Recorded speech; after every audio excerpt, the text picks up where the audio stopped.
Si tout continue de la même façon, vers les années 2030 à peu près, il y aura une chute brutale de la population d'à peu près les 2/3.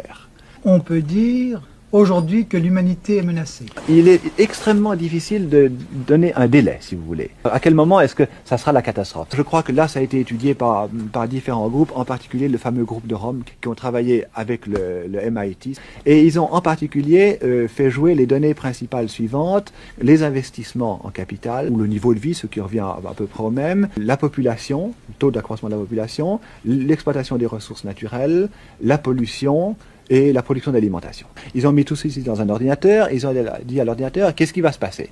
L'ordinateur a montré que si tout continue de la même façon, vers les années 2030 à peu près, approximativement, donc dans 50-60 ans, il y aura une chute brutale de la population d'à peu près les 2/3.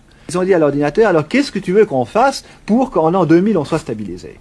Alors l'ordinateur a répondu, il faut réduire les investissements de 40%, réduire la pollution de 50%, réduire l'exploitation des matières premières de 75% et réduire la production alimentaire de 20%. Oui, mais enfin, est-ce que c'est imaginable, compte tenu des croyances religieuses, de stopper la natalité ou de la freiner? Est-ce que c'est imaginable, alors que les 3/4 de l'humanité sont en état de sous-développement, de freiner le progrès économique? Eh bien, vous venez de répondre à la question que vous me posiez tout à l'heure. Est-ce que vraiment l'humanité est en danger?